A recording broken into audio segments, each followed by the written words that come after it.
دنیا کی جنوبی ایشیا کی سب سے بڑی اور دنیا کی چوتھی بڑی بولی جانے والی زبان ہے، اور اردو ترکی زبان کا لفظ ہے جس کے معنی لشکر کے ہیں، اور اردو پاکستان کی قومی زبان اور اردو ہی ہماری قومی شناخت کی علامت ہے۔ اردو زبان پاکستان کی قومی زبان کے طور پر اس لیے موضوع ہے کہ چاروں صوبوں میں کسی بھی کی بھی مادری زبان نہیں ہے، اس طرح ہر صوبے کے لوگ ایک دوسرے کے ساتھ اردو زبان میں گفت و شنید کرتے ہیں۔ غیر متنازع ہے، اگر اردو زبان کسی ایک صوبے کی مادری زبان ہوتی تو یہ زبان متنازع ہوتی، لیکن پاکستان میں اردو زبان ایک غیر متنازع حیثیت رکھتی ہے۔ اردو جہاں لوگوں کے درمیان رابطے کی زبان ہے، وہاں یہ قومی شناخت کی علامت بھی ہے۔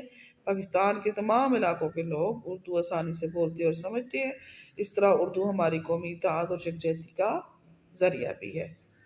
اردو کو مختلف ادوار میں بہت سے ناموں سے پکارا گیا، کیونکہ اب یہاں پر کہتے ہیں کہ ایشیا میں مسلمانوں کا اقتدار قائم ہوا تو وہاں پر انہوں نے مسلمان حکمران نے اپنی فوج میں مختلف قوموں اور علاقوں کے لوگ بھرتی کیے، ان میں عربی، ایرانی، ترکی، ہندوستانی شامل تھے۔ یہ سارے لوگ اپنی اپنی زبانیں بولتے، مگر ان کے بول جول سے ایک نئی جو زبان بنی اس کو اردو کا نام دیا گیا۔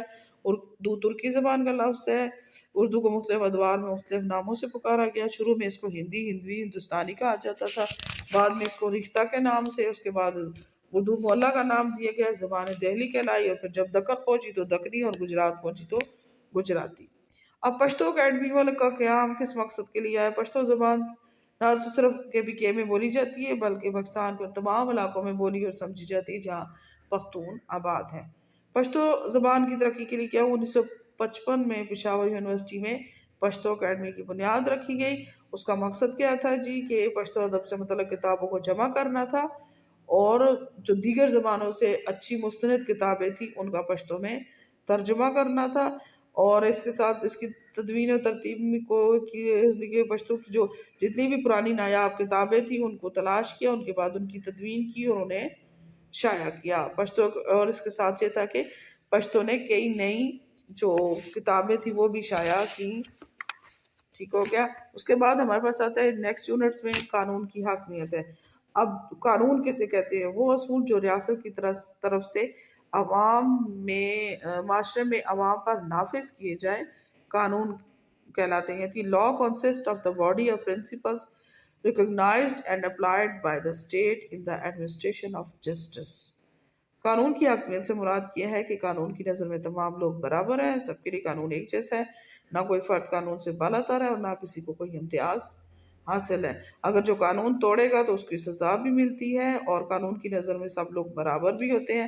اگر معاشرے میں انصاف اور انصاف مہیا کیا جاتا ہے تاکہ ظالم کو اس کی سزا ملے اور مظلوم کا اسے حق ملے۔ اگر معاشرے میں انصاف کا اصول مہنگا اور مشکل ہوگا تو اس میں معاشی اور معاشرتی ترقی کا عمل رک جاتا ہے، ناہمواریاں، محرومیاں اور مایوسیاں جنم لیتی ہیں۔ اور جس معاشرے میں قانون کی بالادستی ہو وہاں قانون کی نظر میں سب برابر ہوتے ہیں، اور اس وجہ سے وہ معاشرہ سکون کا گہوارہ بن جاتا ہے۔ اس کے بعد نیکسٹ کہتے ہیں اقتدار اعلیٰ۔ اقتدار اعلیٰ وہ اعلیٰ ترین طاقت ہے جس کے بلبوتے پر ریاست قوانین بنا کر اپنے علاقے میں اپنی آبادی پر نافذ کرتی ہے، یعنی supreme powers over citizens unrestricted by law۔ اقتدار اعلیٰ کی دو اقسام ہوتی ہیں، بیرونی اقتدار اعلیٰ اور اندرونی اقتدار اعلیٰ۔ ویسے تو اللہ کے سوا ہر مذہب میں اقتدار اعلیٰ کا مالک صرف ادارہ یا فرد کو بنایا جاتا ہے، لیکن اسلام میں صرف اللہ تعالیٰ ہی اقتدار اعلیٰ ہے۔ ایک اسلامی ریاست میں اقتدار اعلیٰ کی مالک اللہ تعالیٰ کی ذات ہے جو تمام مخلوقات کا پالنے والا ہے اور کائنات میں ہر چیز اس کی محتاج ہے، اور اقتدار اعلیٰ کا مالک ہے اور اللہ تعالیٰ کے نائب کی حیثیت رکھتا ہے انسان۔ اور حکمرانی اللہ تعالیٰ کی طرف سے مقرر حدود چکا ہے کہ اس حکم حکمرانی کو اسلامی ریاست کے شہری اللہ کے خلیفہ یا نائب کی حیثیت سے اس کی مقرر کی ہوئی حدود کے اندر امانت کے طور پر استعمال کریں گے۔ الغرض ایک اسلامی ریاست میں اقتدار اعلیٰ کی مالک صرف اور صرف اللہ تعالیٰ کی ذات ہے۔ نیکسٹ کوشچن آتا ہے کہ قومی یکجہتی کے لیے معاشی عدل کی ضرورت پر نوٹ لکھیں۔ قومی یکجہتی سے مراد ہے تمام اجزائے قوم کے درمیان ہم آہنگی، اتحاد اور یگانگت کا پیدا ہونا۔ قومی یکجہتی کے لیے کیا ضروری ہے؟ معاشی جو عدل ہے وہ بنیادی ضرورت ہے۔ ماہر عمرانیات کے نزدیک انسانی زندگی اور رویے پر اثر ڈالنے والا سب سے اہم عنصر معیشت ہے۔ قومی یکجہتی کے لیے معاشرے میں معاشی انصاف لانا بہت ضروری ہے۔ معاشرے میں دولت کی تقسیم غیر متوازن و غیر منصفانہ ہوگی اور وسائل پر کوئی ایک طبقہ یا گروہ قابض ہوگا تو اس سے محرومیاں جنم لیں گی اور معاشرے میں تفرقہ پھیلے گا۔ اس لیے معاشی انصاف لانا بہت ضروری ہے تاکہ قوم میں اتحاد رہے۔ قومی یکجہتی کے لیے ضروری ہے کہ قومی دولت کی تقسیم منصفانہ ہو، ملکی وسائل سے لوگ فائدہ لے سکیں، ہر شخص کا بنیادی حق معاش محفوظ ہو، یعنی دن بھر محنت کرنے کے بعد ہر شہری بنیادی ضروریات زندگی حاصل کرنے کے قابل ہو۔ قومی یکجہتی کے لیے ضروری ہے کہ محنت کش کو اس کی محنت کا مناسب معاوضہ اس کا پسینہ خشک ہونے سے پہلے ملے اور تمام شہریوں کو علاقے، زبان اور مذہب کے فرق کے بغیر روزگار اور ترقی کے یکساں مواقع حاصل ہوں۔ یونٹ نمبر 9 میں ہمارے پاس کوشچن سب سے پہلے آ جاتا ہے کہ معاشی منصوبہ بندی کیوں کی جاتی ہے۔ سب سے پہلے کہتے ہیں معاشی منصوبہ بندی کیا چیز ہوتی ہے؟ قومی معیشت کی ترقی اور عوام کی خوشحالی کے لیے ملکی وسائل کو بہتر طریقے سے استعمال کرنا معاشی منصوبہ بندی کہلاتی۔ کیا کہتے ہیں کہ قومی معیشت کی ترقی اور عوام کی خوشحالی کے لیے ملکی وسائل کو بہتر طریقے سے استعمال کرنا معاشی منصوبہ بندی کہلاتا ہے۔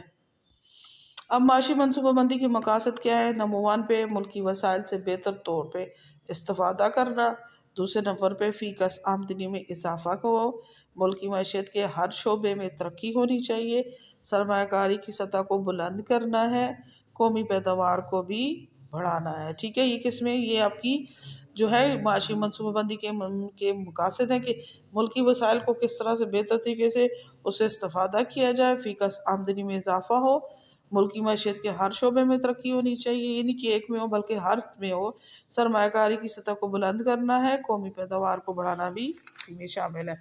اس کے بعد آ جاتے ہیں ہمارے پاس جو موسٹ امپورٹنٹ ہمارا کوشچن ہے، پاکستان کی درآمدات اور برآمدات پر نوٹ لکھے۔ تو یہاں پر ہمارے پاس سب سے پہلی چیز آ جاتی ہے جی پاکستان کی اہم برآمدات۔ اب اشیاء اور خدمات کی خرید و فروخت کو کیا کہتے ہیں؟ اس کو کہتے ہیں تجارت۔ کس کو کہتے ہیں جی؟ اشیاء اور خدمات کی خرید و فروخت کو کہتے ہیں تجارت۔ تجارت کی 2 اقسام ہوتی ہیں، ٹھیک ہے، تجارت کی 2 اقسام ہوتی ہیں، ان میں ایک اندرونی تجارت ہوتی ہے، ایک بیرونی تجارت ہوتی ہے۔ اندرونی تجارت ایسی تجارت جو ایک ہی ملک کے اندر مختلف علاقوں اور لوگوں کے درمیان رہتی ہے، وہ اندرونی تجارت کہلاتی ہے۔ اور اندرونی تجارت کے 2 بھاؤ ہوتے ہیں، ایک شہروں سے دیہاتوں کی طرف اور دوسری دیہاتوں سے شہروں کی طرف۔ ایک ہو گیا، دوسری ہوتی ہے بیرونی یا بین الاقوامی تجارت۔ ایسی تجارت جو مختلف ممالک کے درمیان ہوتی ہے بین الاقوامی تجارت کہلاتی ہے۔ اب بین الاقوامی تجارت ہے، اس کے بھی 2 بھاؤ ہوتے ہیں، ایک برآمدات یعنی ایکسپورٹ کرنا، ایک درآمدات یعنی امپورٹ کرنا۔ برآمدات مطلب ایکسپورٹ، ہم جو اپنی چیزیں باہر کے ممالک کو بھیجتے ہیں وہ ہو گیا، اور درآمدات وہ ہوتی ہیں جو ہم لوگ چیزیں امپورٹ کرتے ہیں یعنی اپنے ملک میں منگواتے ہیں۔ ٹھیک ہے، تو اب ہمارے پاس جو پہلی چیز آ جاتی ہے وہ ہوتی ہے ایکسپورٹ، یعنی وہ اشیاء جو ایک ملک دوسرے ملک کو بیچتا ہے اور بھیجتا ہے، یہ اشیاء برآمدات کہلاتی ہیں۔ مثلا پاکستان کپاس اور چاول برآمد کرتا ہے۔ پاکستان کی اہم برآمدات میں کپاس، سوتی دھاگا، سلے ہوئے کپڑے، ہوزری کا سامان، اون اور اونی کپڑے، قالین اور کمبل، چمڑا اور چمڑے کا سامان، جوتے، بجلی کا سامان، پلاسٹک کا سامان، کھیلوں کا سامان، طبی آلات اور آلات جراحی، چاول، مچھلی، پھل اور سبزیاں اور پیٹرولیم کی اشیاء۔ تو اس کے بعد ہمارے پاس ایک اور چیز آ جاتی ہے، وہ ہے یہ تو تھی برآمدات۔ اب درآمدات کرتے ہیں کہ پاکستان جو ہے وہ ایسی اشیاء جو ایک ملک دوسرے ملک سے خریدتا ہے اسے ہم درآمدات کہتے ہیں۔ اور پاکستان کی اہم درآمدات میں ہمارے پاس ہے جی مشینری، ٹرانسپورٹ کا سامان، کھادیں، کیمیکل، رنگ، ادویات، لوہے کا سامان، صنعتی خام مال، چائے، اسٹیشنری، کھانے کا تیل، نقل و حمل کا سامان، دفاعی سامان وغیرہ شامل ہیں۔ پاکستان یہ چیزیں زیادہ تر چین، جاپان، امریکہ، کویت، سعودی عرب اور ملیشیا کے علاوہ دبئی، سعودی عرب اور دیگر ایشیائی اور یورپی اور افریقی ممالک سے منگواتا ہے۔ ٹھیک ہو گیا جی، تو یہ تھا ہمارا آج کا جو کوشچن جو ابھی تک ہم لوگوں نے پڑھے ہیں، اس کے علاوہ ایک اور کوشچن ہے، اس کے بارے میں بھی ڈسکس کرتے ہیں۔ ہاں جی، ایک اور اس کے کوشچن میں آپ کو بتا رہی تھی، وہی یونٹ نمبر 9 کا تھا کہ انفارمیشن ٹیکنالوجی سے کیا مراد ہے، اور جو ہماری حکومت ہے وہ اس کے لیے کیا اقدامات کر رہی ہے۔ تو سب سے پہلے کہتے ہیں انفارمیشن ٹیکنالوجی سے مراد کیا ہے۔ انفارمیشن ٹیکنالوجی سے مراد کمپیوٹر میں کسی بھی چیز کے بارے میں بامعنی حقائق اور معلومات کا مجموعہ یعنی ڈیٹا ذخیرہ کرنا ہے۔ انٹرنیٹ کیا ہے؟ کمپیوٹروں کا بین الاقوامی جال ہے، اور آلات ترسیل معلومات اور اطلاعات فراہم مراد دی جاتی ہیں۔ یعنی انٹرنیٹ جو ہے وہ ایک جال ہے، جو جیسے آپ کی آواز کے ذریعے ٹیلی فونز وغیرہ دیکھ رہے ہیں، تصویریں جو چیزیں دیکھتے ہیں، یعنی آپ کے آلات ترسیل، یہ ٹیلی کمیونیکیشن ہے کہ آپ سے آلات ترسیل معلومات اور اطلاعات مراد دی جاتی ہیں۔ یعنی اس کا مطلب ہے کہ آواز، ڈیٹا اور کمپیوٹر کے ذریعے معلومات تک رسائی اور ترسیل کرنا۔ اب اس سلسلے میں انفارمیشن ٹیکنالوجی میں کیا دو چیزیں امپورٹنٹ ہیں، ایک ہارڈ ویئر ہے، ایک سافٹ ویئر ہے، اور امدادی آلات کا بھی استعمال کرتی ہے۔ نیکسٹ کہتے ہیں کہ حکومت اب کیا کر رہی ہے جی آئی ٹی کے لیے۔ سب سے پہلے کہتی ہے انٹرنیٹ کے استعمال کی توسیع اور ڈیٹا کمیونیکیشن کے استعمال کے اضافے کی حوصلہ افزائی ہے۔ دوسرے نمبر پہ انفارمیشن ٹیکنالوجی اور سافٹ ویئر انڈسٹری کو برآمد کے قابل بنانا ہے۔ تیسرے نمبر پہ انفارمیشن ٹیکنالوجی کے دانشوروں کے لیے ایک بڑے پول کا قیام ہے۔ چوتھے نمبر پہ اسکولوں اور کالجوں میں کمپیوٹر کورس متعارف کروانا ہے۔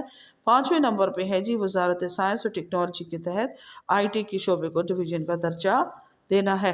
تو اسٹوڈنٹس یہ تو تھے آج کے ہمارے جو آپ کو کروایا تھے یونٹ نمبر 6، 7، 8 اور 9 میں جو آپ کے سلیبس سے ریلیٹڈ تھے کچھ کوشچنس میں نے آپ کو یہاں پہ ابھی ان کی تھوڑا سا میں نے لیکچر ریویو دیا ہے۔ تو اسٹوڈنٹس آپ لوگوں نے اپنے پیپرز کے لیے بہت اچھی تیاری کرنی ہے، ٹھیک ہے، اور پیپر اٹیمپٹ ضرور کرنا ہے، اور اپنا بہت زیادہ خیال رکھیے گا۔ اللہ حافظ۔